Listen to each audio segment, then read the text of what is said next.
You're grinding every day. Long hours, no backup, no accountability. That ends now. The Empower Solopreneur Mastermind gives you one simple advantage: a weekly power session that turns isolation into domination. Every Friday morning on Zoom, you'll get real coaching and real feedback to make real moves. Join a group of driven professionals in a program designed for solopreneurs and people working at home. Stop getting stuck. Start scaling. Seats are limited. Lock in yours today at modernobserver.com/empower-mastermind.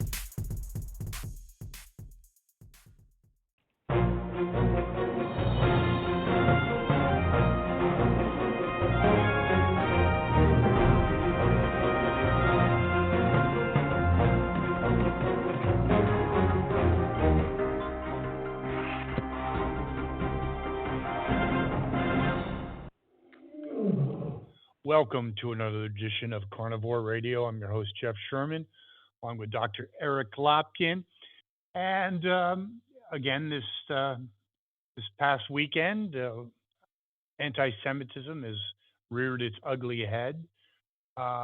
It's becoming increasingly common and, to some degree, tolerated. I'll make a comment before I'd like your input.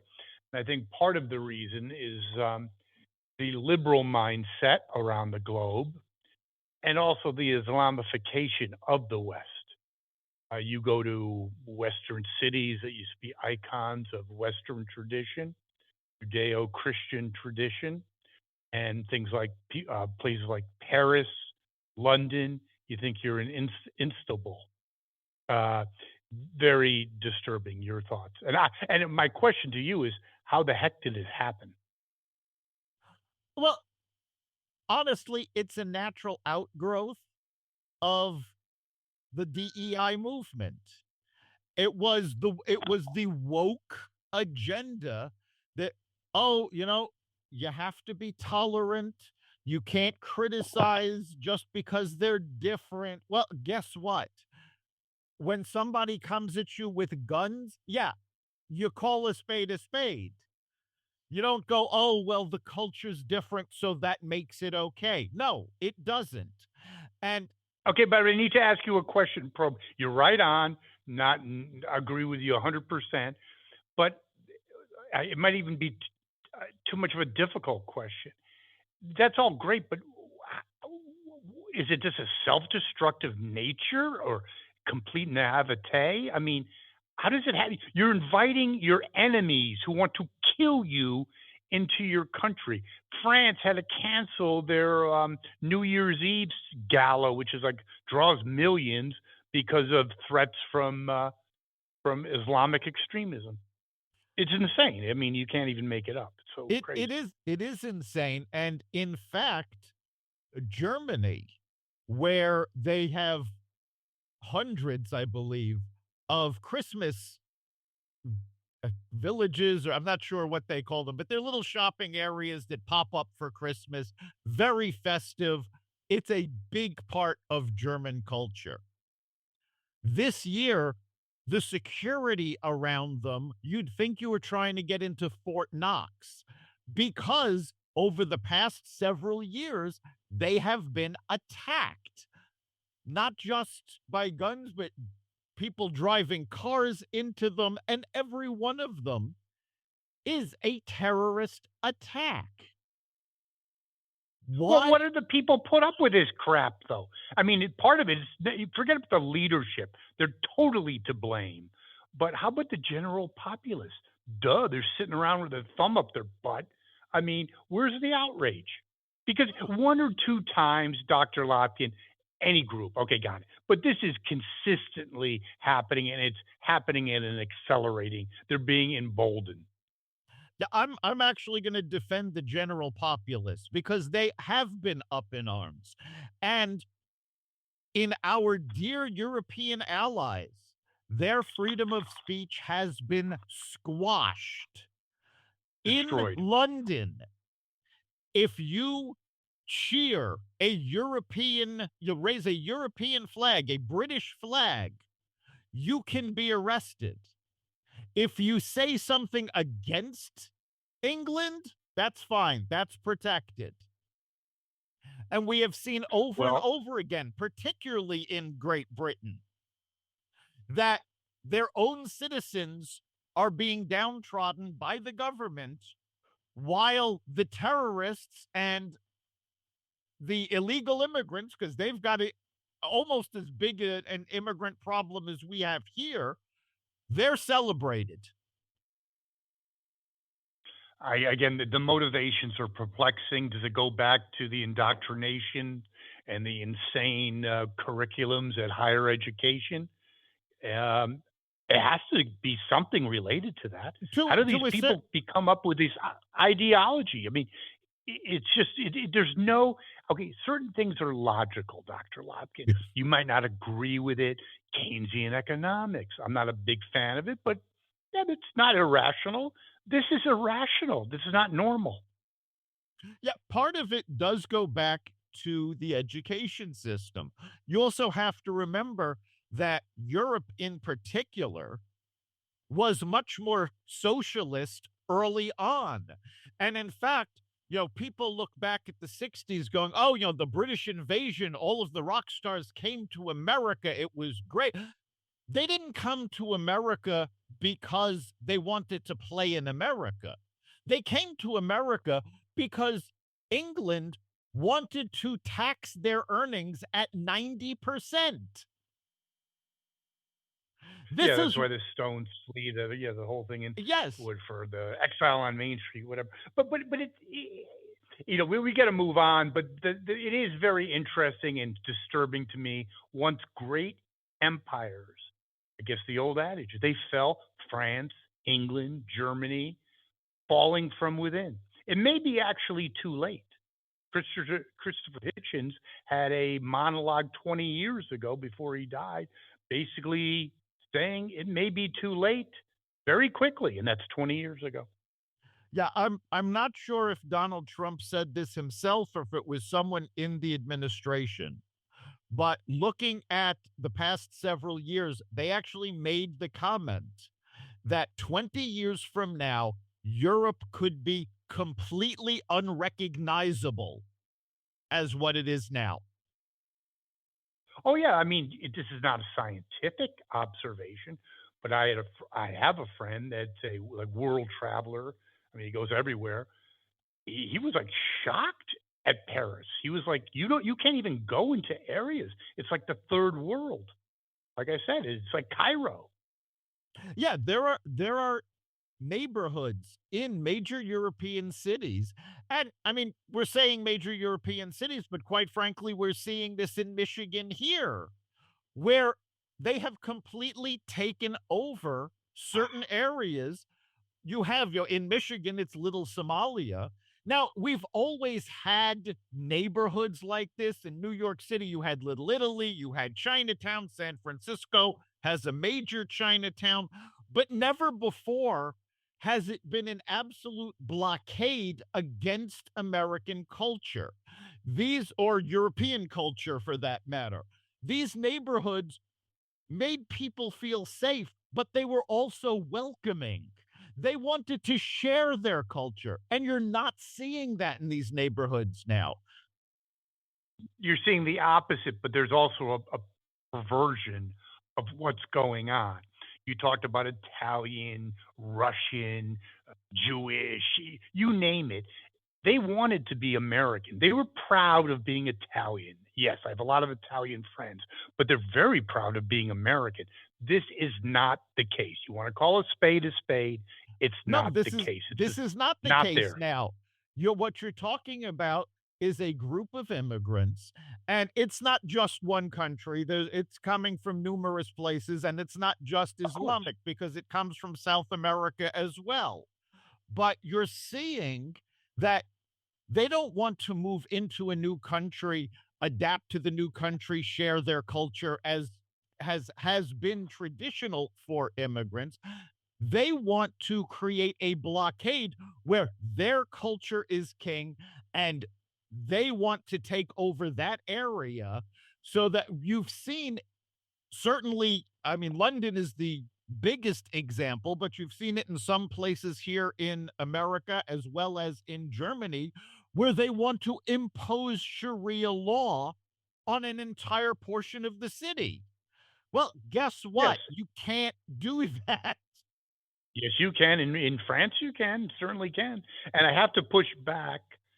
I would have to say, Dr. Lopkin, when you mentioned South America, yeah, you may have a little, I don't know, Hispanic Americans, they assimilate pretty quickly, and you don't get this No, rampant, I'm not aggressive talking about ideology. I'm not talking about Hispanic Americans. I'm talking about Venezuelan gangs who have tried this. Oh, that's different. Yeah, that's fine. Yeah, I agree with that. Yeah, Yeah, it's we 100% saw it correct. over the past 4 years under the Biden administration. 100% correct. Yeah. But it's still, I think, as a civilization, the threat from Islam and radical Islam is a lot more concerning than Venezuelan gangs. It Are they is, but trouble? we Yes, we they're ha- trouble. we have to be very specific though, because it's not Islam, it's radical Islam.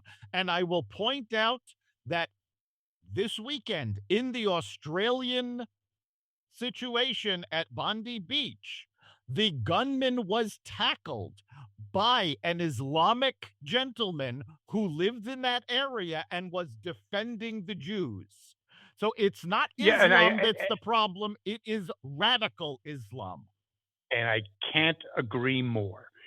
The problem is when you have do-gooders that we've already mentioned and liberals who have no clue of, everyone's great, everyone's DEI. No, there's as a lot of Islamic Americans contribute greatly, great work ethic, Yes. but that doesn't mean you let everyone from the Middle East in because there's radical elements that shouldn't be in But America, and that's but it.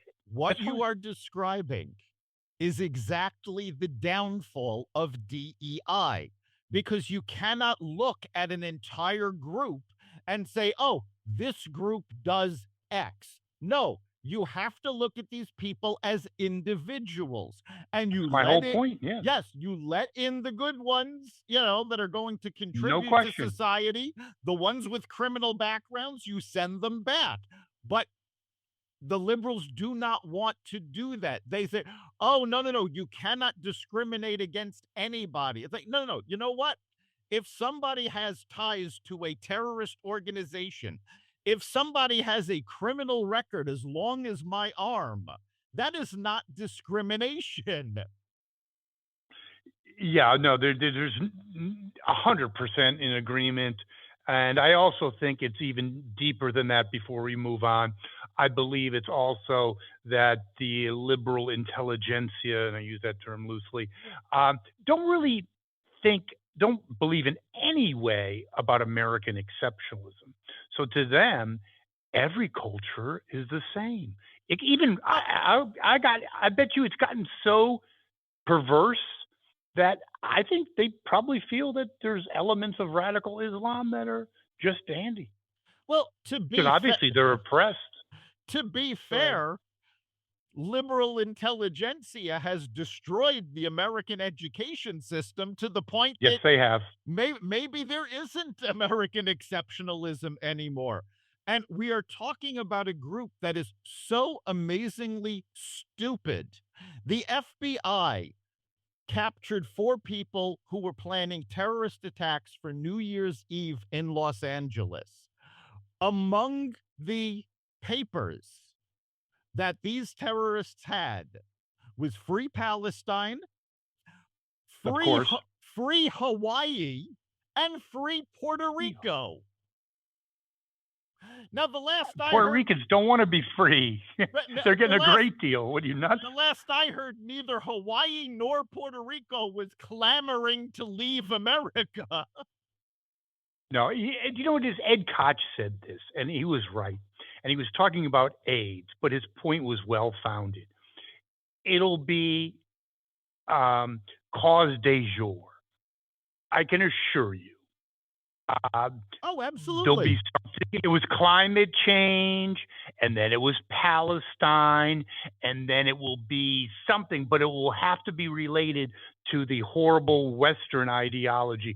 So whatever that is, a famine in maybe Africa that's caused by past, there'll be some cause within the next couple of years that will replace Palestine. And then Oh, after that, there'll be another one. of course, because you'll notice, I mean, the war in Gaza, the ceasefire is holding. And yet this doesn't seem to concern the pro-terrorist protesters. They want, the Jews exterminated, which is what from the river to the sea means. Of you course it can't does. you can't tell me that the attack in Australia had anything to do with freeing Palestine and Israel. It was anti-Semitism, pure and simple. There is no free Palestine. This is just a way for them to get away with chanting to kill Jews. 100%. And I'm glad you said that. It's just a useful vehicle. They don't even know any of the history of the Middle East. Again, you're talking about the education system. And by the way, you have a very good point, I have to say, as you always do. I'm sorry, but education is the key to any society. It just is. I'm sorry. It really is. Yes. Okay. Over time, not immediately, over time. And that's what got us to the moon. That's what caused us to win World War II in dramatic fashion with technology. Okay. So on and so forth. When you're dead last, and you're in high school or at this point college, and top tiered math class would be 1 goes into 7, carry the 9, you're in trouble. You're in trouble. Yes, you're definitely in trouble. But moving on from that, you're speaking of people that are in trouble. You have Crockett, and her own people are feeding on her, not because they don't believe in her ideology, because they probably do, but because she could bring down the whole ticket in Texas. And then you also have people turning on Uncle Joe. They're still pissed at him, aren't they? And his library initiatives, again, I think people, let's say a local kitty library in Fairfield County or Cromwell, let's have a little smaller town, would do better fundraising than Uncle Joe's library.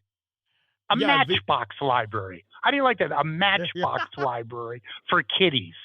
There you go. The Biden Foundation had originally announced that they were going to raise $180 million for the construction of the Biden Library. Now they have downgraded that to trying to raise $11 million, and they're going to put it on the UPenn campus in conjunction with the buildings already there, because they cannot, which means zero. Right. They cannot afford to build a new building. They reported to the IRS that for their fiscal year 2025, they raised a grand total of $0. And it's probably inflationary reporting. Just kidding. The other thing about the UPenn situation, which I find very interesting, and I'm sure it's very coincidental, it just happened that it was huge influx of Chinese contributions to his legacy there at UPenn, where he was a professor. Oh, God, that's right, he wasn't. And I think it's a sheer coincidence, Dr. Lopkin, that the money dried up from China now. Yes, as soon as Biden was done, the money dried up. The evidence is so clear at this point that the Biden family was just selling political influence. That was it. As soon as Joe Biden's political influence dried up, so did the money. So did all of the speaking engagements. Nobody is hiring him to speak anymore. Now, quite frankly, let me just interject one thing. I do disagree with one thing, and we said this maybe a couple months ago. I think if I was a smart marketer and promoter, I would hire Uncle Joe for $100,000. on a HBO comedy special, like with 3 or 4 other it's much see TV. I think he's the funniest guy out there, better than I Dangerfield in his day.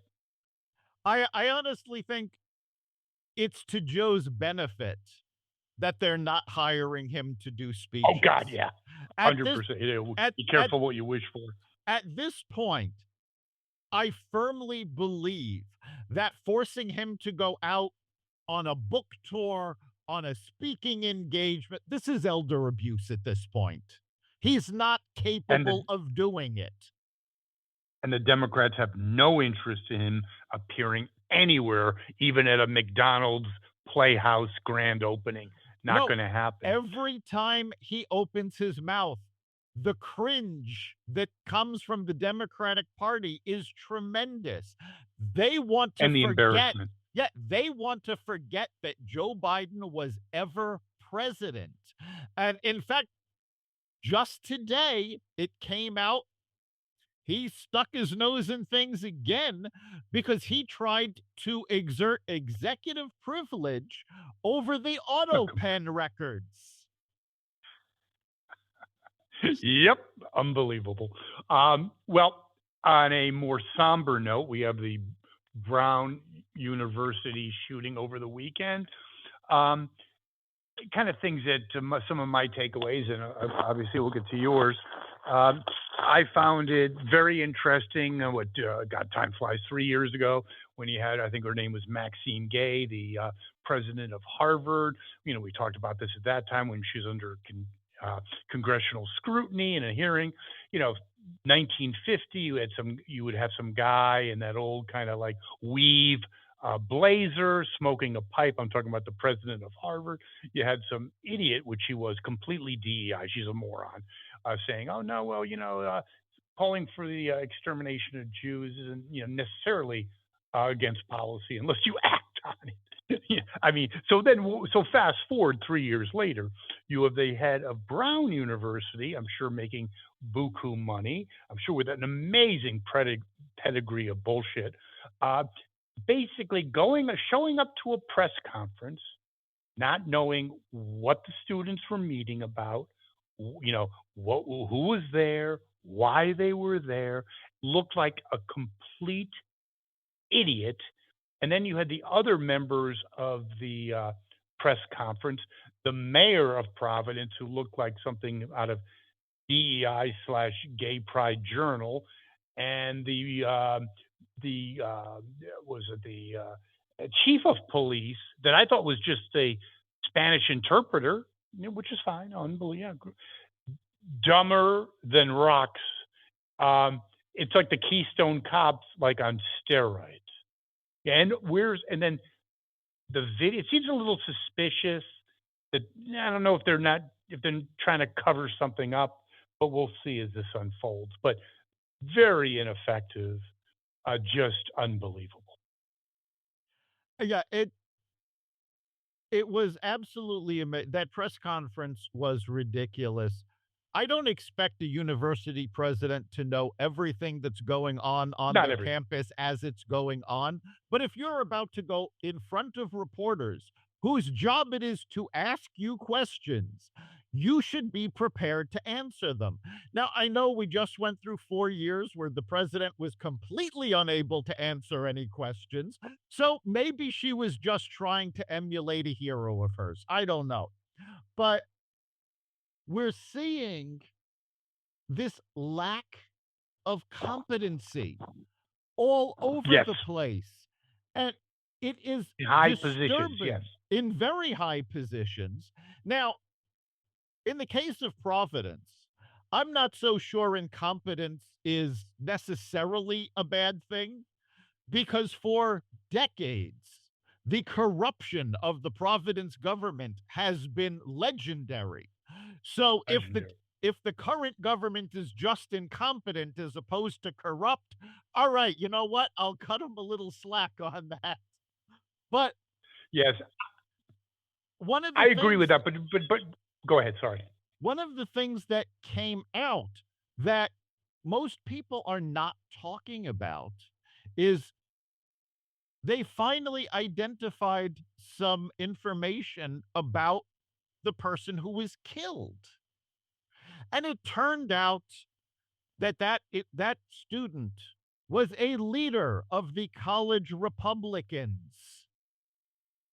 Coincidence? I think not. And a Christian, a very devout Christian. Yes, it was a devout Christian, but we are seeing this more and more. And not just in the US. If you are a Jew, you're under attack. If you are a Christian, you are under attack. And it has gotten to the point where we have to stand up and say enough is enough. That gets to my point about the people. It's our turn to take control. Obviously, our leaders are hopeless. And if you look at the videos, and by the way, I'm a little suspicious they don't have more, but that's another issue.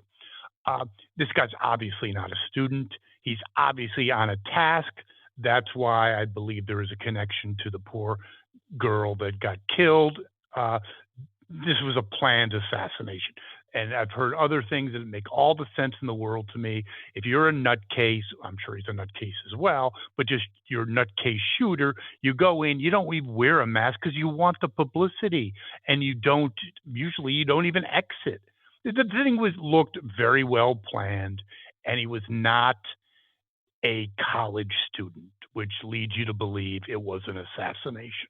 No, this you're right. This was planned, and in fact, the faculty at Brown University and I believe the chief of police, I don't know if the mayor chimed in on this, but they said point blank this was a targeted attack, and because of that, there was no danger to the general populace in the area.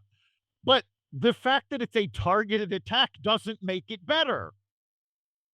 No, no, it does not, Yeah. and it goes to what we were discussing when the show first kicked off.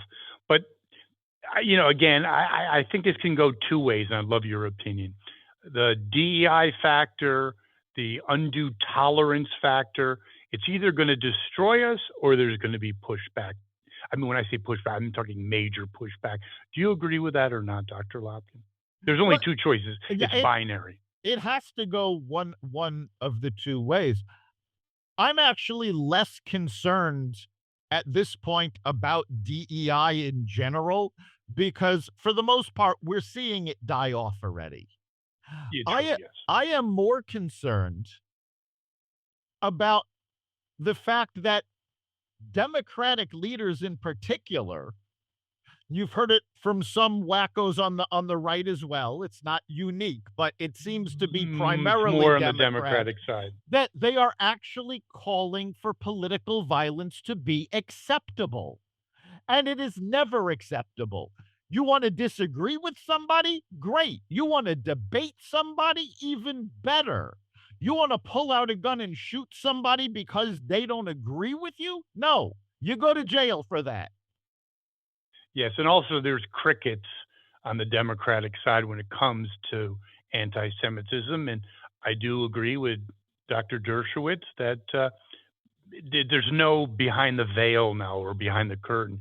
The Democratic Party overwhelmingly has embraced anti-Semitism or turned a deaf ear to it. I think it's embraced it. I think it's both. You have two segments of the Democratic Party. You have the rabidly anti-Semitic. This is the Crockett's, the Omars, the AOCs, the Mandamis. But then you've got the Schumers, the Blumenthals, who I don't honestly think they're embracing anti-Semitism, No, but they are I agree. but they are so afraid of the anti-Semitic wing of their party that they refuse to stand up to them. I think that's worse. How do you like that? Yeah, it in terms of World War II, we've got two types of Democrats. We've got the Nazis and we've got the Nazi collaborators. There you go. Well, Dr. Lopkin, a lot on the plate this week. Next week, I will be in Dallas, so we have to take a little hiatus, and hopefully we can reconnect the following week. No, actually, we are going to be off for the next 2 weeks going into the holiday Oh my God. season. So we will be back in 2026. There you go. And I think we should kick off a show with our predictions. How do you like that? There you go. Yes. And you know what? That's a great thing. I want to hear from our listeners. What do you think is going to happen in 2026? Let's get some predictions from you guys. You can go to xvadio.com/connect. Let us know what you think. You can also message us through the Carnivore Radio Facebook page. And of course, you can catch every episode of Carnivore Radio at xvadio.com, the Carnivore Radio website, the Apple Podcast app, YouTube, Rumble, Spotify, iHeartRadio, Audible, Amazon Music, and other platforms that respect freedom of speech.